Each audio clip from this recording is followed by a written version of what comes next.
Smart 24, driving business.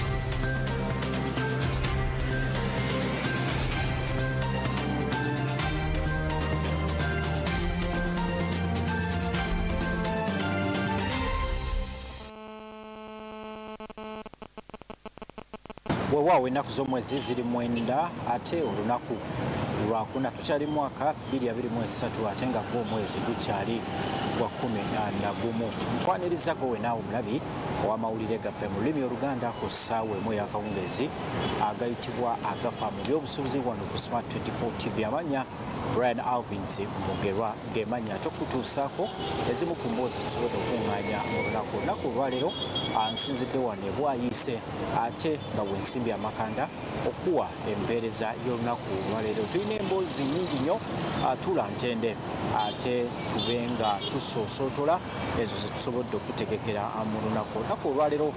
Tutandise n'ekitongole kya URA oba ekiwuuza omusolo ng'ekitongole kino ate kitongoza enkola egenda okuyamba abakozi mu Uganda naddala abalina ebyenfuna wabweru w'eggwanga basobole okuwa ekitongole kino ekya URA engeri ate gye babaliramu ebyenfuna byabwe. Mu lutuula olubadde ku wooteeri eyitibwa Serena olunaku olwaleero abakungu okuva mu bitongole ebyenjawulo omubadde Commissioner General wa URA wamu n'okuva mawanga ag'ebunaayira batudde ne banjula enkola eno eya digito egenda okuyamba okutereeza wamu n'okulwanyisa ate obutali bwesimbu okusasula emisolo. Tubaddeyo era tusobodde okwogerezeganyako n'omu ku bakungu okuva mu kitongole kino bw'ati bwatutegeezezza.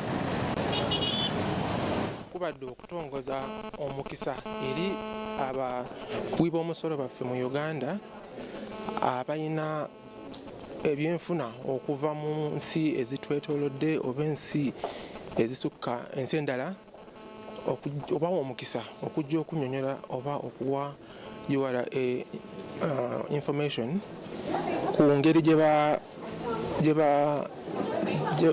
ba accountingiddemu oba gye bawadde emisolo gyabwe ku nsimbi ezo.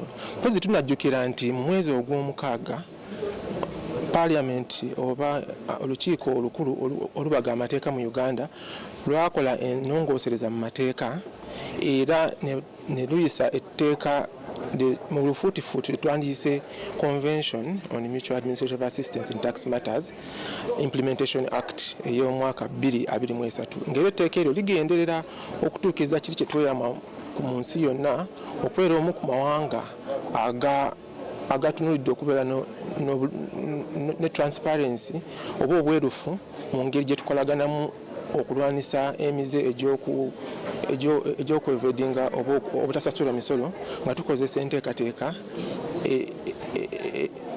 ebuza oba ereetera omuwoza w'omusolo obutamanya ssente mmeka oba mu butuufu bwa misolo egyenyinwa okusasulibwa mu ggwanga muno.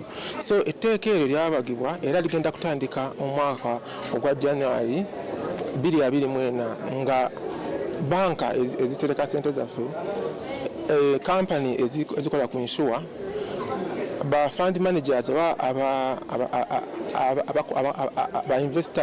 investinga ssente zaffe oba ssente zammwe babuulira URA abantu abali non-resident oba abatali resident mu Uganda muno ssente meka ze bafunye mu investments ze bakoze mu account ze baddukanya.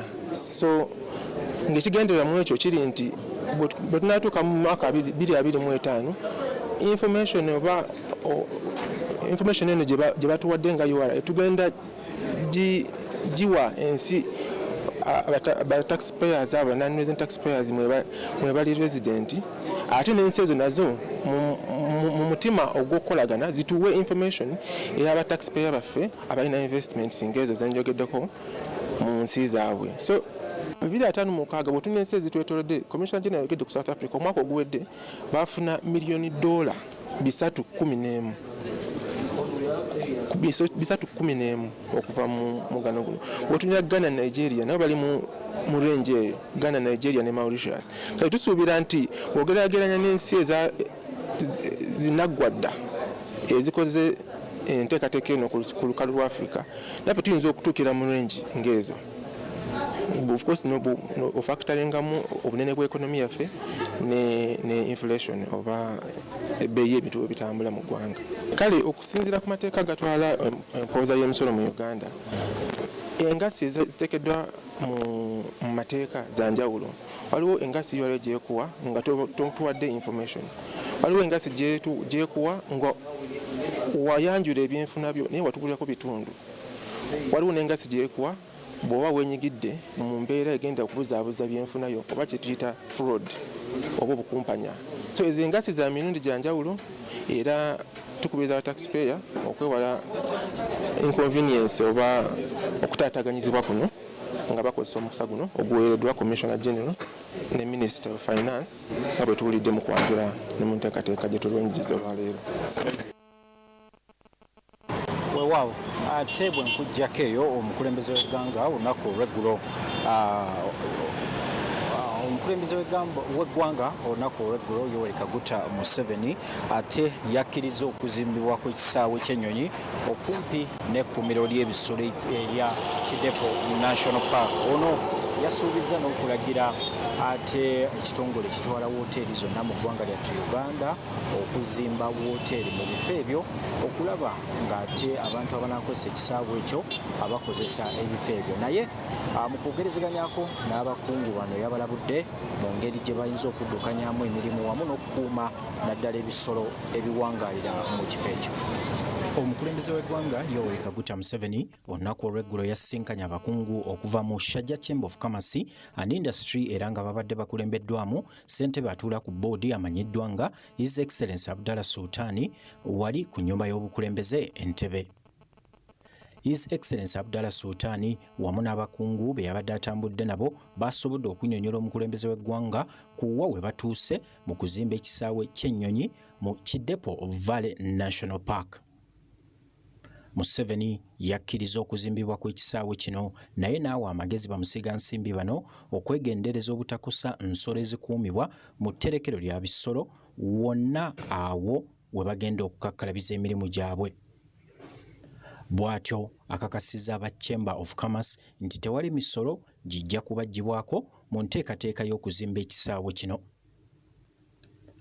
Museveni yagenze maaso n'abasuubiza okukunga ekitongole ekikulira aba wooteeri bonna mu Uganda ekya Uganda Hotel Owners Association okusobola okuzimba wooteeri mu kitundu ekyo kiyambeko abasaabaze okufuna we basula nga bakozesa ekisaawe ky'ennyonyi ekyo. His Excellency Abdallah Sultani yategezeza Museveni nti ekisaawe kino we kinaggwera kijja kuba n'ekibangiriza ennyonyi we zisobola okuddukira nga kiweza mita 35,000 wamu n'okubeera n'obusobozi okukozesa ennyonyi ez'amaanyi ez'ekika ekya Boeing B777. Shajja Chamber of Commerce and Industry yateekebwawo okusalawo okwakolebwa mu mwaka gwa 1970 kabaka owa Shajja okusobola okwetaba mirimu egy'ebyobusuubuzi, amakolero wamu n'egy'ebyobulimi. Shajja kye kibuga ekikwata ekifo ekyokusatu mu bibuga ebisinga okumanyika mu United Arab Emirates nga oggyeko Dubai ne Abu Dhabi. Ensisinkano eno yeetabiddwamu Attorney General Honorable Kiryowa Kiwanuka, Minister omubeezi ow'ebyemirimu n'entambula Honorable Fred Byamukama, Minister omubeezi ow'ensonga z'ebweru w'eggwanga Honorable Okero Oryem. Weewaawo ate bwe tweyongerayo omukulembeze w'eggwanga Yoweri Kaguta Museveni atabukidde abajja omusolo naddala ku bayiiya bonna era n'ategeeza nga bano bwe balina okuweebwa ebbanga kumpi lya myaka 10 ng'ebintu byabwe biri ku katale. Kino kivudde ku Minisita wa Sayansi ne Tekinologiya Dr. Monica Musenero wamu n'abayiiya okwanjula ensonga y'okugibwako emisolo emiyitirivu ekintu ekikyasinze ate okubakuumira emabega. Bino bibadde wali ku kisaawe Kololo Museveni bw'abadde aggulawo wiiki ya Sayansi ne Tekinologiya. Ono ye minisita avunaanyizibwa ku kunoonyereza ategeezezza nti omwaka guno essira basinze kuliteeka ku ngeri ssaayansi gy'ayinza okuyungibwa ku byenfuna by'eggwanga era nga bakoze ky'amaanyi okulaba nga batondawo ebintu eby'enjawulo okulaba ng'obuyiiya bugenda mu maaso. Ono agambye nti ssaayansi akola ebitundutundu 5 ku 10 ku byenfuna by'eggwanga. Your Excellency, science, technology and innovation is a key driver of economic development. It accounts for 50%, a minimum of 50% of the national economic development. So any nation that does not figure out how to make science work for their economy struggles to sustainably grow and especially to attain a qualitative leap. Kyokka ono alaze okusoomoozebwa kwe bayitamu naddala mu kufuna ensimbi ezibayimirizaawo nga baddukanya emirimu gy'okunoonyereza era nga mu mbeera eyo baagala gavumenti ebeeko ky'ekola. The funding is still limited. It comes erratically. For example, for 2 years now, Kira Motors gets money only for salaries and we are unable to move. Whereas many of the investors who come in the country and set up a factory or something, they will enjoy a lot of incentives. A young innovator who starts to put something in a supermarket is hit by taxes, and many times, since they are not breaking even, the taxes are taking away the capital. And so you find that many of the people who come to you, because they got a loan, they were beginning on a product which was new, they were taxed, and so they can no longer meet their loans. So they have a challenge, and the businesses get into trouble. Wabula n'abamu kuboolesezza ku bye bavumbudde bawanjagidde President ng'omusolo ogubaggyibwako bwe guli omuyitirivu nga baagala wabeewo ekikolebwa. Tusaba gavumenti etuggyeko emisolo egy'okugula obupapula obukola tea bag, the industrial paper for making hibiscus tea bags. Omusolo ogwo munene nnyo kumpi gwenkana n'ebbeeyi gy'obeera oguliddeko ekintu. Minisita avunaanyizibwa ku kuteekerateekera eggwanga Oweekitiibwa Matiya Kasaija asabye omukulembeze w'eggwanga okuteekawo ensawo enzibizi ng'eneevunaanyizibwa ku Ministry ya Science yokka. We need to have a special vote for science and technology, where we will deposit money and nobody can cut it down or put in more without your consultation and even the Minister of Finance. As you know, hitherto, they have a vote. At times when we put it in a budget, the Parliament may cut it. Some fellows may also cut it. By the end of the day, there is no money for them, for the science and technology to be advanced. Omukulembeze w'eggwanga mu kwogera kwe ategeezezza nti ssaayansi akoze ky'amaanyi wano mu ggwanga nga y'ensonga lwaki batondawo minisitule eyeetongodde, kyokka n'asaba minisitule ya ssaayansi okuteekayo okusaba kwabwe mu butongole olwo gavumenti lw'ejja okubayambako. Ayongedde nti obuwumbi 5 obusabiddwa okuddukanya minisitule eno zisoboka okufunibwa. So even here, this 500 billion you are talking about, this is not a lot of money. We can put it. You just, instead of mourning and crying and so on, bring the proposal. We shall put the money we have been putting. Yes, we have been putting it project by project. As Honorable Kasaija says, some people interfere with it, but we can stop them. So therefore, we don't have a problem of this minimum funding you are talking about. So number one, government seed capital, which was your recommendation, can be provided through this annual allocation of this money. Now, if you can get private sector who can bring additional venture capital, that's very good. Now, taxing innovations. Who is taxing innovations? He should go to the zero. Who is it? Why tax innovations? There's no logic, because even when a product is not a result of innovation, we give tax holiday for 10 years.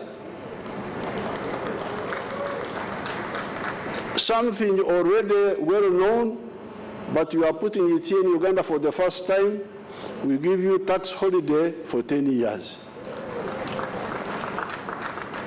How can we then, how can anybody tax a baby when he has not been taxing adults who have just arrived on the scene? It is because you have not highlighted it. You bring it up. No, it will stop. Highlight it. That's why we created a Minister of Science specifically to bring out these issues. There's no logic in taxing innovations at all. If you are giving mature enterprises tax holiday of 10 years, how can you tax infant in the enterprises? There's no logic at all. Wano wasinzidde okulabula ne ssekulabula yenna eri ebitongole ebijjako abayiiya emisolo kubanga bano tebalina kusasula okumala emyaka 10 ng'ebintu byabwe biri katale. Asabye nti buli yenna abateekako omusolo asindikibwa eruzira. Naomi Mtumba, Smart 24 TV, agafa mu by'obusuubuzi.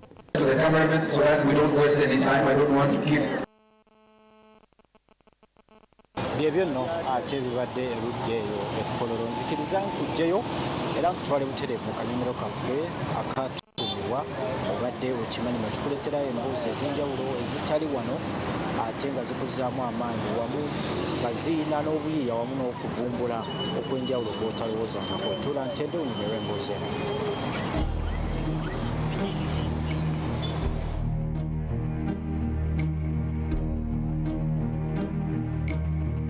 Okulowooza ku muntu omukozi eyakyusa ennyo ekyasa ky'Enkumi 2 ono mwe yatandikawo ne kampuni yali entonotono mu kafo akaali akafunda n'emala n'efuuka ennene era nga yakyusa nnyo obulamu bw'abantu ebiseera ebyo.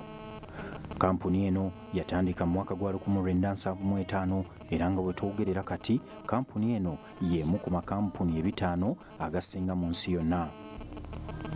Omwami ono eyatandika kampuni eno y'omu ku bantu kati abagagga ennyo era ng'ono abalibwamu obuwumbi bwa $America 86. Kampuni eno gye twogerako si ndala wabula abangi mugimanyi nga Microsoft. Omwami era gwe twogerako amanyiddwa nga William Henry Bill Gates. William Henry Bill Gates yazaalibwa mu mwezi ogw'Ekkumi ng'ennaku z'omwezi 28 omwaka 1955 mu kibuga Seattle. Omwami ono amanyiddwa ng'omu ku baasinga mu nsonga za tekinologiya n'obuyiiya mu nsi yonna okuviira ddala mu myaka egyo paka kati bwe twogerera. Yasomera ku masomero mangi nnyo naye ng'agamu ku masomero ge yasomerako erimu limanyiddwa nga erya Lakeside erisangibwa mu kibuga kya Seattle. Mu ssomero lino abaana bangi baali bakozesa nnyo ebyuma bikalimagezi era nga wano we yava n'atandika okuyiiya engeri gye yali asobola okuteekateeka ekyuma kikalimagezi ng'akozesa olulimi olufuutifuuti mu mwaka gwa 1970 ng'alina emyaka 15.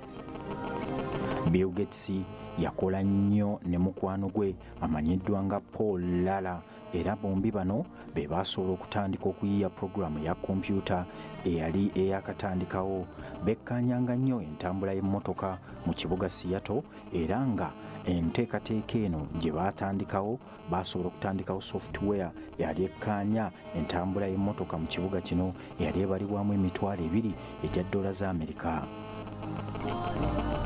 Bombi bano baamalirira okutandikawo kampuni yaabwe naye mu biseera ebyo bazadde ba Bill Gates baali baagala amalirize okusoma olwo yeeyongereyo mu kolegi asobole okusoma afuuke munnamateeka.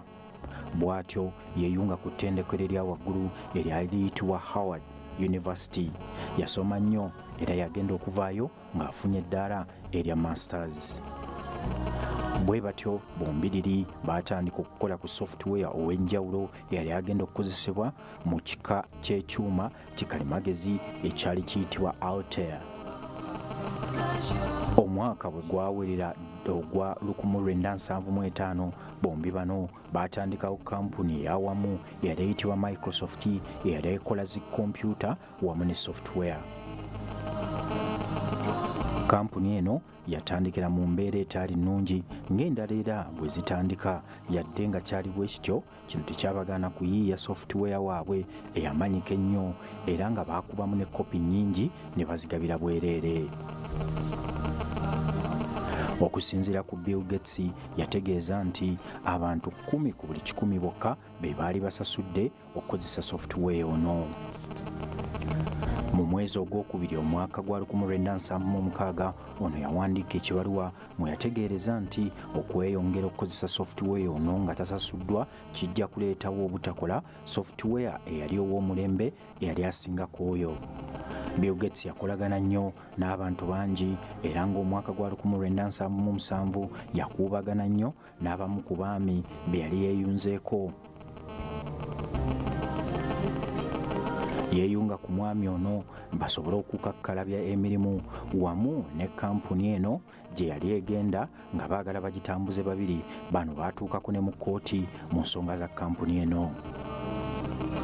Kampuni gye twogerako eya Microsoft yakola software mungi nnyo gwe basobola okuwa kampuni nnyingi nnyo era gwatuukira omwaka gwa 1979 Bill Gates yatwala kampuni eno mu kibuga kya Washington era nga yamanyika nnyo nga eyali akulira Microsoft mu biseera ebyo nga yali ebalibwamu ensimbi ezaali ziwerera ddala obuwumbi bwa dola za Amerika 2.5 mu kiseera kino yali alina emyaka 23 gyokka.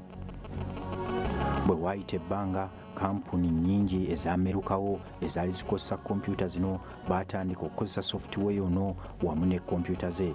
Kampuni eno wetwogerera kati ebalibwamu obuwumbi bwa dola za Amerika obuwerera ddala 22,297 era nga yemu ku kampuni ezisinga obunene mu nsi yonna nga ne wetwogerera naawe awuliriza okukozesa ekyuma ekiyitibwa kompyuta mu bulamu bwo.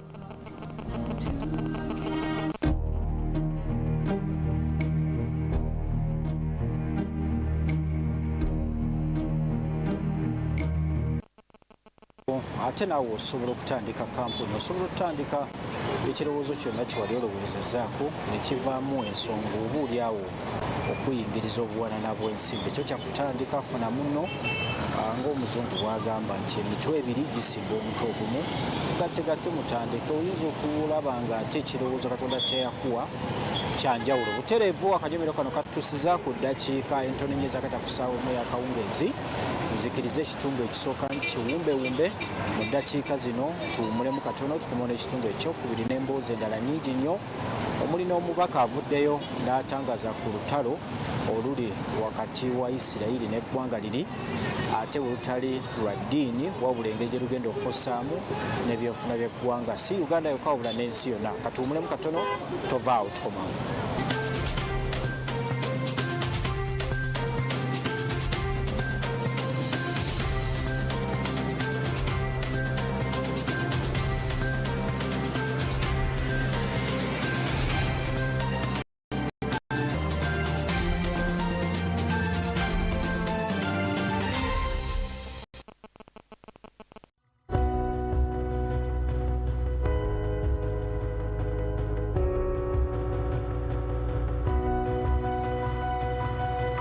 Smart 24, driving business.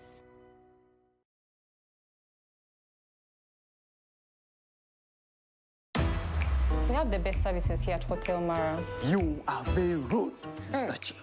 I want her to have longer nails like those ones. Hey, like mine. So that she can tick on me in the back. You're serious? I don't have that kind of money. Then you are going to wash the dishes. Me? Waitress, how will you come? But my mouth doesn't smell. Hey. It doesn't. Steve, you're like my dad. Shia, Is your father as handsome as me?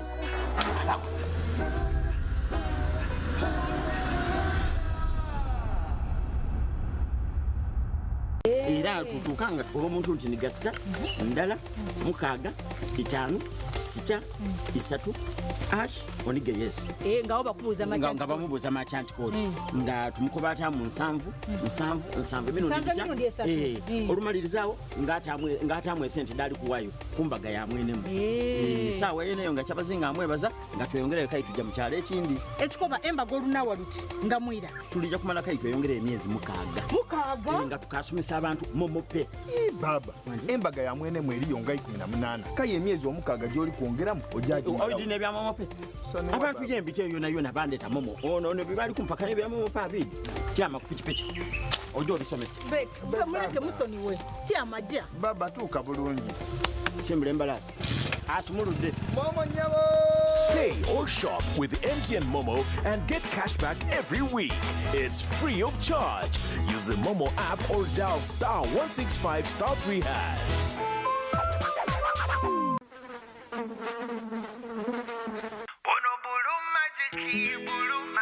Is my joy. Ono bulu majiki wange. Ayo. Talaba kumabala atukuza nonyirirawo kirako enyange. Tayisa bubi fabriki kyonna kyekiri kigwa lwa bulu majiki. Bulu majiki is my choice. Ono bulu majiki ye wange. And the bulu majiki is my choice. Hey, ono bulu majiki ye wange.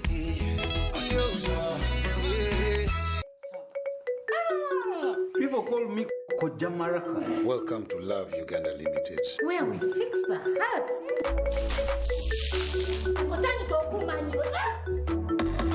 Tuze kulaba Koja mkyalo ono kiganye njagala bamubuulire. My wife, you'll see her head and you'll think, oh no. Marry her for real. Oli mulaba kodi kwe Koja.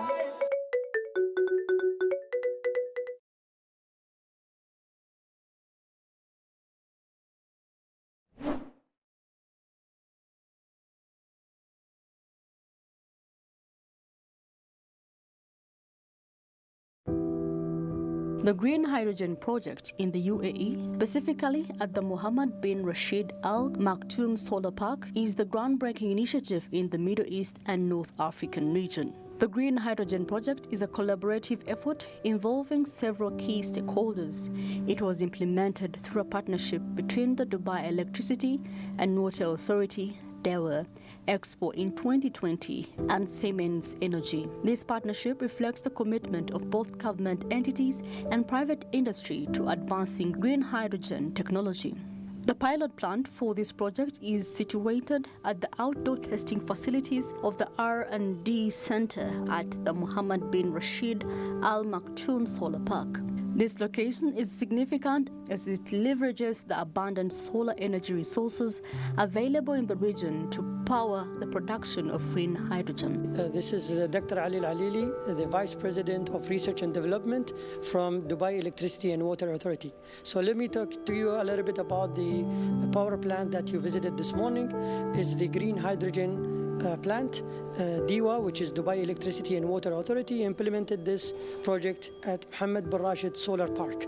And it came as a result of collaboration with Expo 2020 Dubai and Siemens Energy.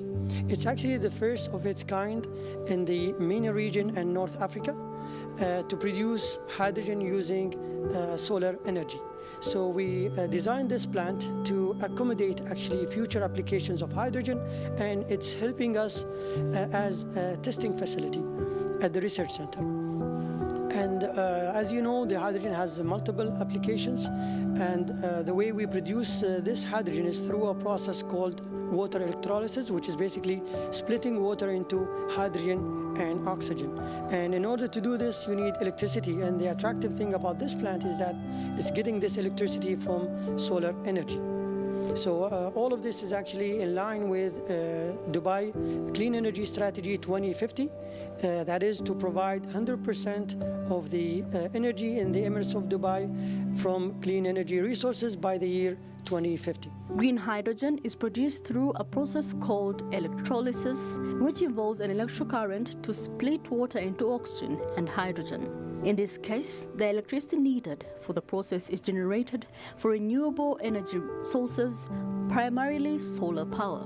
This makes the hydrogen production process environmentally friendly as it avoids the carbon emissions associated with the traditional hydrogen production methods. The pilot plant is designed not only for the current production of green hydrogen, but also to accommodate future applications and test platforms. This flexibility suggests that the UAE has long-term plans for green hydrogen in various sectors, including industry and transportation. The reference to China as the leading consumer of hydrogen with an annual capacity of more than 10,000 metric tons underscores the global significance of the hydrogen market. China's substantial consumption highlights the growing demand for hydrogen as a clean energy carrier and the potential for its adoption on a large scale.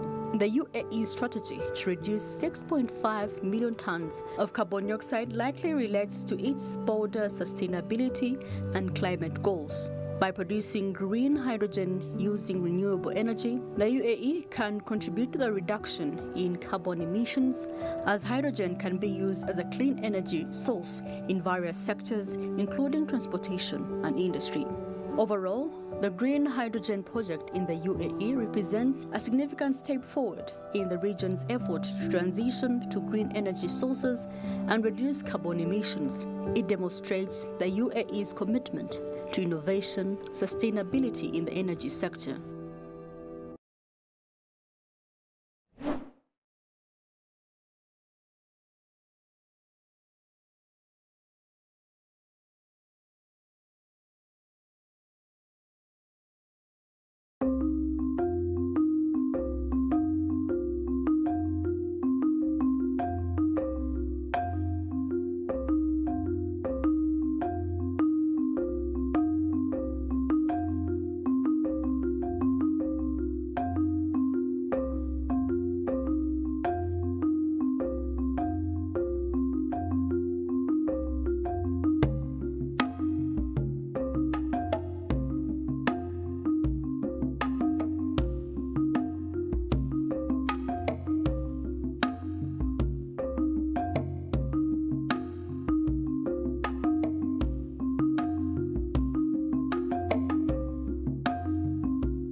Smart 24, driving business.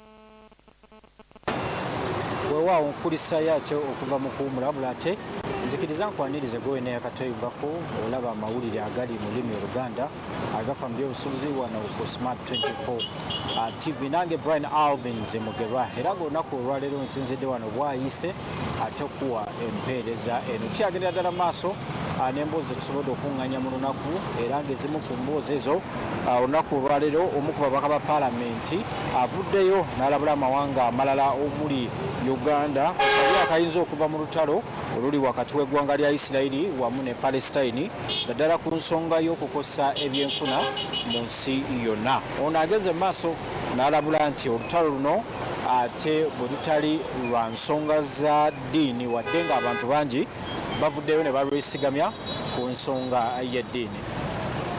Israeli ekuba amasomero n'amalwaliro awatwaliddwa abalwadde ne ambulance n'ezikuba ezitambuza abalwadde. Ekikolebwa Isirairi eyagala kusaanyawo busaanya ekintu ekiyitibwa Omupalestine. Ekikolebwa si kwerwanako bwerwanyi kubanga bakuba abaana n'abato n'ekiyitibwa genocide, okwagala okulumba eggwanga okulisaanyaawo obusaanya. Kino twagala kwegatta ku ggwanga lyonna, ku nsi yonna okukivumirira, era tubasanyufu okubanga tulabye nga abantu bangi bavuddeyo okubeera nga bayimirira wamu n'abantu abali mu buyinike. Kyannaku ti gavumenti ezimu ez'amaanyi UK ne US bavaayo okubeera nga bawagira ekitugumbula abantu ekifaanagana bwe kityo. Era ebbanga ddene olutalo olwo we lubeddewo, Isirairi efubye okulufuula olutalo olw'eddiini, okulaga nti lutalo luli wakati w'abasiraamu n'abatali basiraamu. Naye twebaza media ku luno eraze nga Baisirairi basse abantu obutasosola, basse ne bannamawulire bangi, ne batta n'abakozi ba UN abatali basiraamu. Kitegeeza nti olutalo si lwa ddiini, olutalo lwagala kuggyawo eggwanga ly'abantu erimanyise nga Bapalestine. Twebaza Abaju abavuddeyo okuvumirira kino. Twebaza abali mu mawanga agali mu gavumenti zaabo abakiwagira abakivumiridde. Tunakuwala nnyo olwa gavumenti ezitannaba kuvaayo.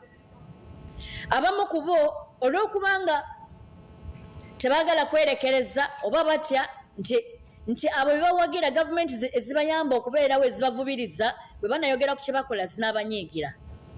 Twagala kusaba bannayuganda, luno olutalo lwa buntu. Bwe bali banoonya ebifo bayinza okutwala Abaisirairi okuwummulira okubeera, ne Uganda yayogerwako. Kitegeeza nti kiri e Palestine osanga kyandibadde Uganda. Twagala kusaba bantu baffe nti kino bwe kitakwatirwa eri kiyinza okuvaamu olutalo lw'ensi yonna. Nsaba abantu bannansi Bannayuganda tuveeyo nnyo n'amaanyi mangi okuvumirira ekikoleddwa. Tugende mu makereziya ne mu makanisa ne mu mazikiti tusabire abantu abali mu kubonaabona.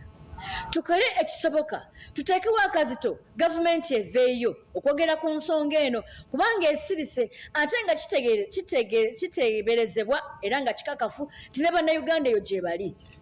Gavumenti etafa ku bantu baayo okubanoonyeza bandibadde bayita okudduka yakuleetya. Nze ng'omubaka wa Parliament ngenda kubeera nga nteekawo ekiwandiiko, tugenda kuwandiikira President Biden nga tumugamba nti kyakola kikyamu ng'ababaka ba Parliament. Tugenda kukola petition tugiteekeko omukono tugitwale ku embassy yaabwe wali. Ogwaffe tunaaba gutugukoze. Ogwa Nampulira Zibi bwe banaaba nga bagukoze binaaba byabwe. Naye bwe tusalawo okusirika obusirisi nga bannaffe bali mu kunyigirizibwa, tulibula abalisituka okwogera ku nsonga zaffe nga naffe kitutuuseeko. Temusulayo ogwa Nagamba nga mulowooza nti bino bitukwatako. Ng'ogyeko okuba nti bali basse abaana n'abakyala ab'okubwereere. Naye ebyenfuna yaffe bisinziira kuli. President Museveni atusuubiza amafuta 2024 tenatuuka alina tegajja kujja. Amafuta gaffe gaveeyo. Singa Abawarabu bonna basalawo okwegatta mu lutalo nga bwe nkiwulira bwe kirabika, kubanga nkimanyi nti Lebanon is already into it, already Iraq is into it, Saudi Arabia is at the verge. Tulina okufaayo okulaba nti ensonga zino zikwatibwako nga tezinaba kusumuluka. Singa Abawarabu abavaamu amafuta agasingako obungi bakosebwa ddala seriously, ekinaavayo kijja tukosa ebyenfuna. Ate ebyenfuna yaffe bwe bikosebwa n'ebirala byonna bikosebwa omuli ne security, kubanga obubbi buyingira notandika okutta abantu ku bwereere.